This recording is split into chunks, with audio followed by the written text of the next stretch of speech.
2023 is the year of the oil service stocks, and this is the last call to jump on the train before it leaves the station.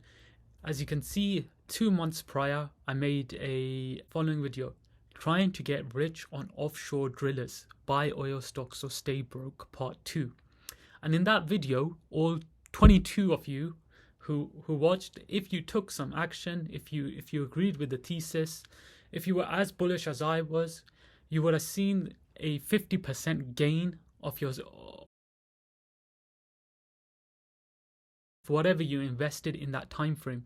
And these really are the early innings. I still believe the train has not left the station, as I believe there is a lot of room for this sector to really ramp up. I think it's just beginning, and this is probably, other than uranium, this is the most bullish sector I'm on. So firstly, why am I still so bullish on oil? I think politicians and even the general public is just realizing that oil isn't going anywhere. It's the vital blood of our economy. Without oil, our economy stops. And that's why I think, especially given with the events in Ukraine, etc., and also OPEC cutting production, the question of energy security is probably one of the most important topics right now in our society, because without energy we can't actually grow, right? So energy is a vital bloodline of our society, of our economy.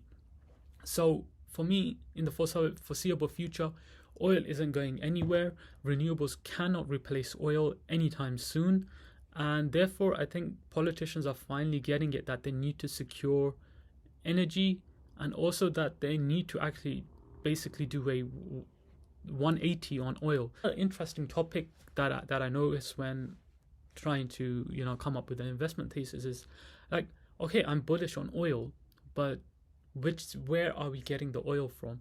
And it's quite, this chart here is quite good, showing that like the common wells that we're draining now, like shale and onshore, they're basically emptying up, and really we have to go to more exotic locations to get more oil. And that is why I'm invested solely in offshore, because I really feel like that is where all of the new production will come from.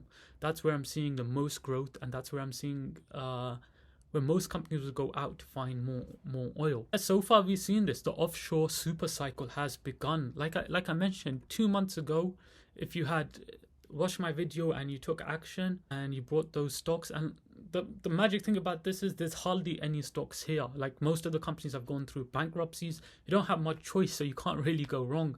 But you would have been up 50% already in the space of 3 months, 2 months, and that's pretty amazing. And I really do feel like this is like the early stages. But yeah, let's go back to the offshore super cycle. So firstly, day rates, which is a key factor here, have just exploded higher.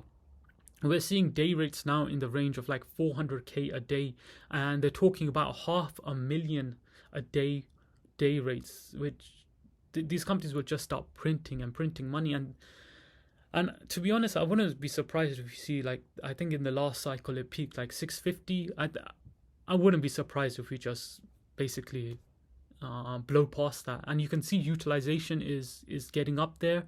Also day rates are moving, and as I mentioned, as utilization gets more to the 100% capacity, day rates are just gonna shoot to the moon.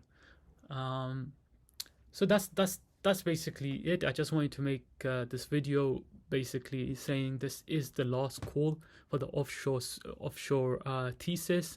Yeah, I would say do your due diligence. Yeah, and get on this quick, because it's really starting to run. Peace.